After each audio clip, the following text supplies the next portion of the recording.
चुपचाप मुंह खोलो अपना। हाँ, अब बताओ हमारा पैसा कहाँ है? मालकिन, अरे ये देख रही है ना पुलिस वाले, ऐसा मार लगवाएंगे ना जिंदगी भर याद रखोगे। बता रहे हैं, बताओ कहाँ है हमारा पैसा? मुरली जी, कौन है वो चोर? वही जो हमारा काम करने आती है रोज। मालकिन हम सच बोले, हमने कोई चोरी नहीं की है। जब चोरी हुई तब बाहर से वहीं आई थी घर पर। पैसों की जरूरत भी थी उनको। महंगाई बढ़ गई है, तनख्वाह में से 500 रुपए बढ़ा देती। बोल कहीं नहीं रही हो, इसको पूछो कहाँ है हमारा पैसा? रहने दीजिए मैडम, थाने जाके सब बता देगी। नहीं मालकिन, हमने कोई चोरी नहीं की है। जो थाली में खाती है उसी में छेद करते हो, शर्म नहीं आया तुमको? नहीं बताइयो ना, अब तुम जाओगे जेल और तुम्हारे बच्चे ना भीख मांगे, भीख चौराहे में बैठ के देखना तुम। सारा जी पुलिस स्टेशन जाना होगा, हम बाद में कॉल करते हैं आपको।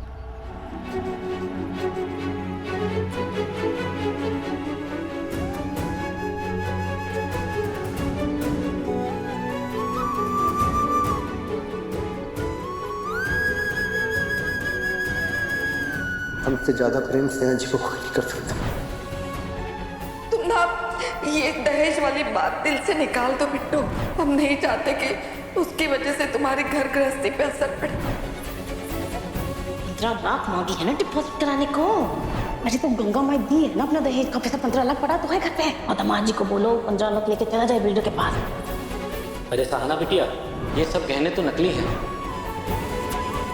सही के लिए लड़ना और अन्याय के खिलाफ खड़े होना। नहीं, हमारी वजह से किसी निर्दोष को सजा नहीं मिलनी चाहिए। नहीं, हम ऐसा नहीं होने देंगे।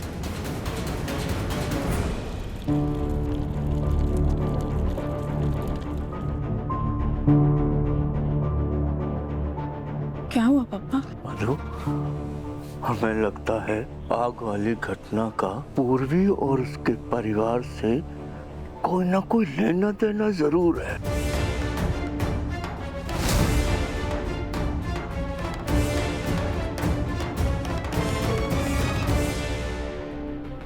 शक तो हमें भी हुआ था पापा, पूर्वी और उसकी माँ के ऊपर। इसका पेच कैसे गिर गया?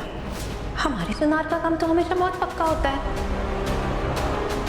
इसके बारे में सच सच बताइए। ये तो असली है बहन जी। लेकिन बाद में कुछ नहीं मिला।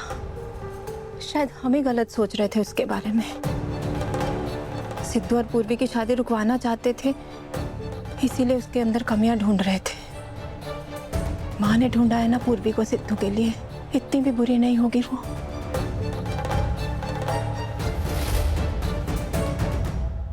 लेकिन सिद्धू स्नेहा से प्रेम करता है, पूर्वी से नहीं। जानते हैं पापा। मधु, हम एक बार स्नेहा से मिलना चाहते हैं।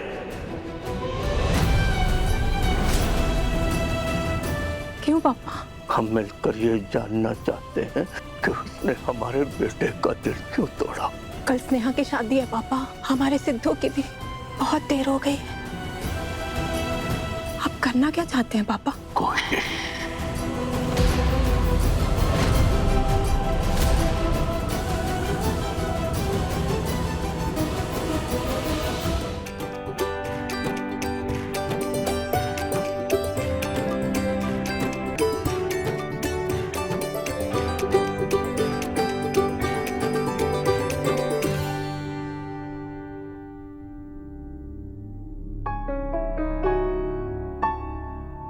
माँ ने कहा था कि शांतनु जी ने हमें बचाया। हमें तो कुछ याद भी नहीं है। फोन कर देते हैं।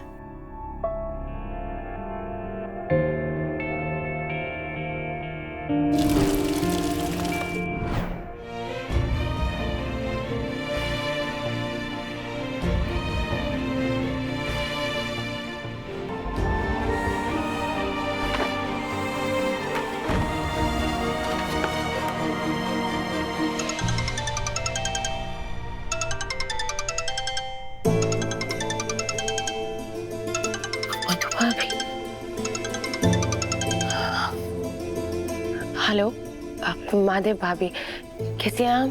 स्नेहा, कैसी हो तुम? कल जो भी हुआ वो बहुत बुरा हुआ। आग और हाँ, पर सब ठीक है।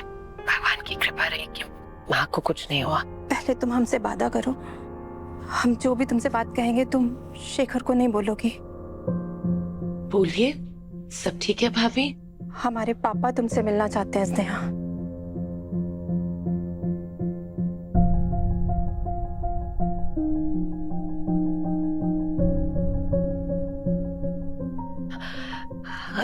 सब ठीक है? और हम तो अंकल को जानते भी नहीं हैं। हाँ, तुम उनको नहीं जानती पर वो तुम्हें जानते हैं स्नेहा। पर क्या बात करनी है भाभी? मतलब आप तो जानती है ना, हम ठाकुराइन जी भी हैं, हम क्या ही बात करेंगे उनसे। हम जानते हैं मुश्किल है, इसीलिए पापा तुमसे मंदिर में मिलना चाहते हैं। भाभी पहले हमें बताइए क्या हुआ है? सब ठीक है ना? हमें टेंशन हो रही है। कोई टेंशन की बात नहीं है स्नेहा, लेकिन जो भी बात है बहुत जरूरी बात है। हम आधे घंटे में महादेव के मंदिर के लिए निकल रहे हैं पापा के साथ, वहीं मिलते हैं। हाँ, फोन ही काट दी। सब ठीक हो? शेखर भैया के साथ कोई बात नहीं हुई ना?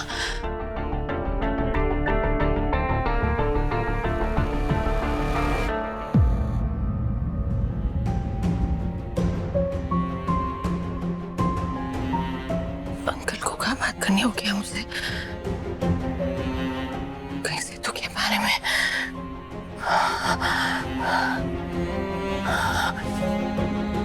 घर में सब लोग हैं, कैसे जाए?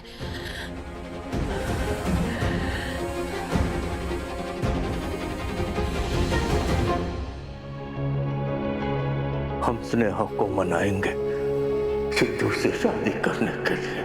बहुत देर हो गई है पापा इस कोशिश के लिए। नहीं माधो, जब तक शादी नहीं हुई है कोई देर नहीं हुई है। उम्मीद बाकी है। अपने बेटे को जीवन भर दर्द में नहीं देख सकते।